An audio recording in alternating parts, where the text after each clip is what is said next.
Hi John, just wanted to call in to say that I enjoyed your episode on Eldritch Tales. I too, like yourself, found it a very approachable rule set. Haven't yet played it, but listening to your experiences of play at the UK Games Expo is really given me a kind of an itch and a desire to dig it out again and see if I could run something. I think it's super flexible. I think it doesn't even need to be real hardcore Cthulhu. Like you say, I quite like the idea of the pulpy kind of feel. So, yeah, thanks for that, man, and good to have you back on the podcasting. That was Colin Green from the Spike Pit there. Thanks very much for your message, Colin. I always enjoy getting those. Yeah, I absolutely love Eldritch Tales. I think it's, as you say, a very flexible system. And you're absolutely right. It could very easily be used for non-Cthulhu style games. Like you say, it lends itself to a slightly more sort of pulpy feel anyway.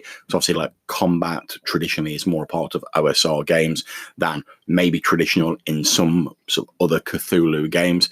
But I think the rules system, and again, a real strength of the OSR is that you could take the rules system and you could easily use it in a fantasy setting or a sci-fi setting or whatever. Granted, you'd have to like rejig the skills list and the actual professions a little bit, but I don't think that'd be terribly difficult to do. So I certainly think it's a good adaptation of the basic OSR system, and one that I hope to use in the future. And hopefully, if you run a few games of it, Colin, if you're running it online or at a convention that I'm at, I might even be able to get in the game that you're running of it, because I would absolutely love to play in an Eldritch Tales game, since I've only run it so far. Thanks again for the message. Hopefully catch you soon. Hi, this is John, and you are listening to the Red Dice Diaries podcast, a rambling journey through the wonderful world of RPGs with me, your host.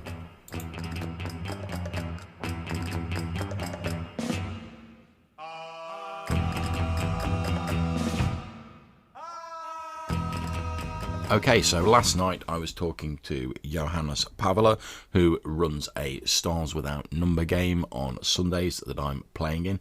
It's a very interesting game. I've spoken about it before. I very much enjoy it.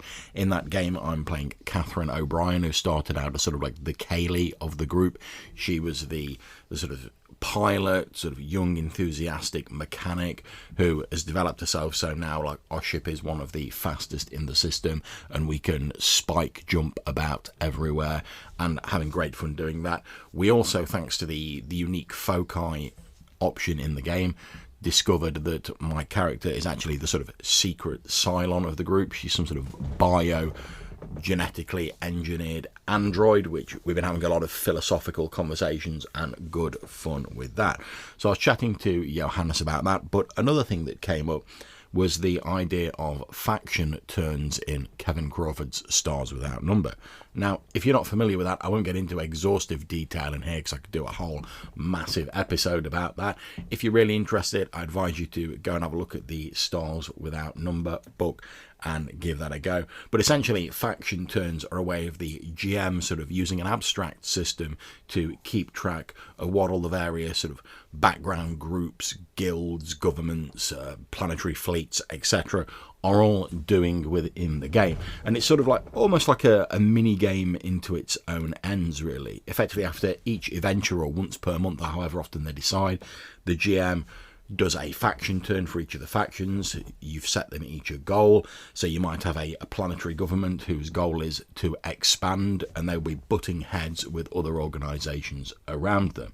And I thought it was a really nice way of sort of keeping the world living in the background, so it doesn't feel just like a static number of groups who only really exist when the player characters are actually interacting with them.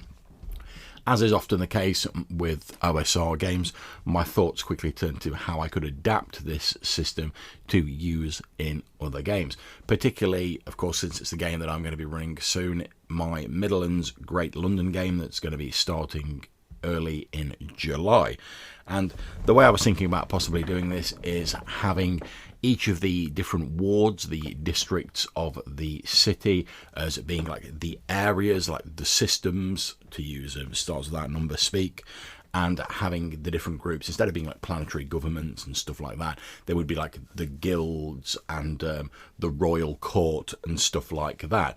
Since we're trying to do a game where it's set entirely in Greater London, it's going to have more of a bit of an investigative focus rather than... There'll still be some dungeon crawling in it, of course there will, it's an OSR game, but that's not going to be the main focus of it. It's going to be more sort of investigative. So I really want the city to feel like a living city where there's stuff going on in the background. And I think it'll be useful for me as a GM to have that framework there, since it's all very well me deciding that, say, oh, there's a thieves guild who wants to overthrow the monarchy or whatever. But actually representing that and knowing what stage of their plans they're at when the player characters inevitably bump heads with them can be a little tricky to manage. And I think this idea of faction turns, like after each adventure I do a little faction turn for each of the main organisations, and obviously I won't represent all of them, but just for the main organisations, it'll help me sort of keep in mind what's actually going on in the ever-shifting landscape of the setting. Now, obviously, it's a pretty generic system. There are some sci-fi concepts in that, as you would expect, since it comes from Stars Without Number, which is a sort of sci-fi OSR style game. So I am going to have to adapt it slightly, but a lot of the concepts are quite sort of general. So, for instance, if one of the factions has an asset, which is Space Marines in Stars Without Number, it's not difficult to say that, like, oh, the faction in my Midlands game has like heavily armoured troops, and effectively just use the same mechanic but just reskin it. And that's one of the things I do like about these OSR games. It's very easy to take the mechanic side of things and reskin them to be suitable for your own game. Another game I've also been looking at with this idea in mind is Dark Albion, the Rose War by RPG Pundit. That has a noble house management system in it, which is more, I say, specifically designed for noble houses and to sort of work out what they're doing and how they're butting heads and how the politics are unfolding with that. So I think what I'm going to try and do is I'm going to take a look at both of these systems and see if I can sort of streamline them down a little bit and maybe find a middle ground between the two of them. So I've got a system where I can keep track of the major guilds, government organisations, cults and stuff like that in my Greater London Midlands game. And I'm hoping that'll enable me to really create this idea that it's a living city and that there's stuff going on in the background, as well as give the players stuff they can get involved in, and hopefully so just make it a little bit easier on me to track things like that.